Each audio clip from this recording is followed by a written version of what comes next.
When did you sort of realise that composing for the screen was something that you could do? I definitely have always been interested in film themes and film music and played a lot of it on piano when I was younger, but I never really realised it was a job. So it wasn't really until a little later on in life that I started getting more interested in it. One of the scores that you worked on recently that I really loved is for New Gold Mountain, which is out on SBS. New Gold Mountain is a fabulous project looking at gold mining days from the Chinese perspective.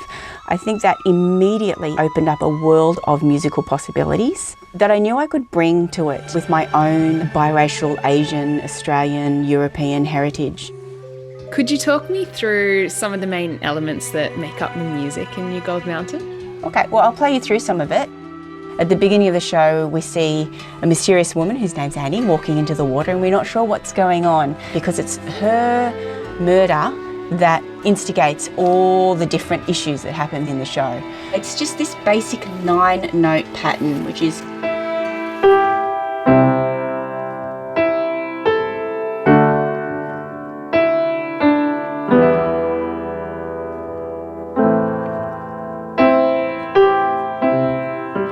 change one note.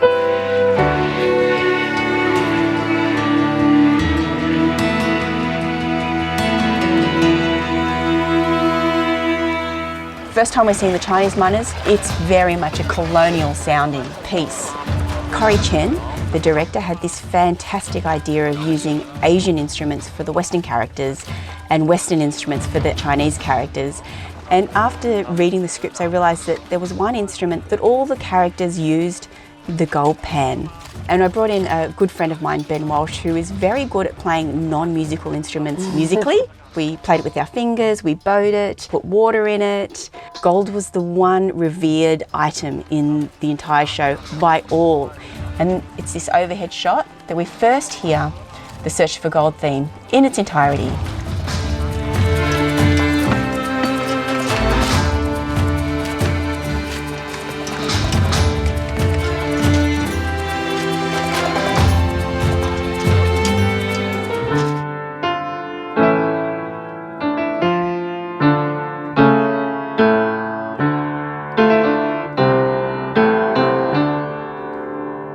It's really cool how you just weave this theme into the title sequence, but it's kind of dancing with all the other themes from the show.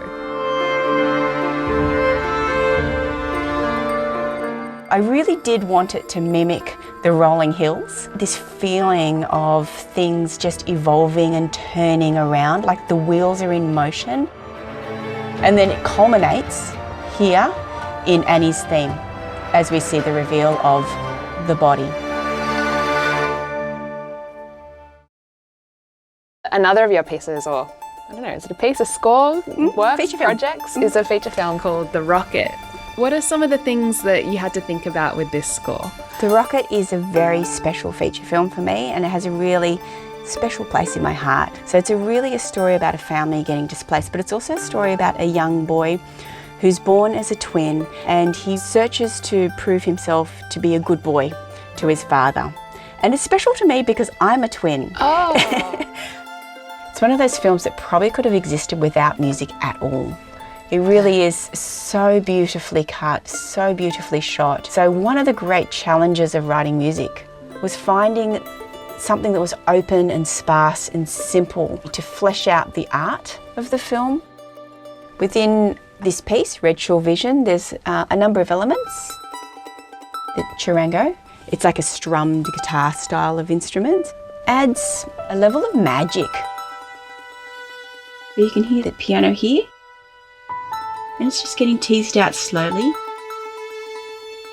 can hear what the strings are doing, giving us that classic underscore orchestral feeling and spelling out the chords essentially.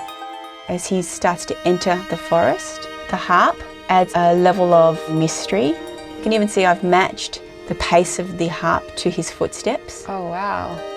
It's a really nice way to make music a hug picture. So that's all that's in this cue. It sounds full, but in fact there's only really 3 elements going on. And then we just get some lower, deeper drums here. But again, one of the textures has fallen away, the Chirango texture has fallen away completely. So still only 3 things going on, and the underscore turns to just simple tones. Gosh, it says so much. Like there's no dialogue in here and it just says so much. For me, it's really important that I have a personal connection to every show that I work on so that I can actually solve the puzzle of what music is needed where in the film creatively. It probably means less wallet satisfaction, but it definitely means a lot more job satisfaction, and that's what I always go for.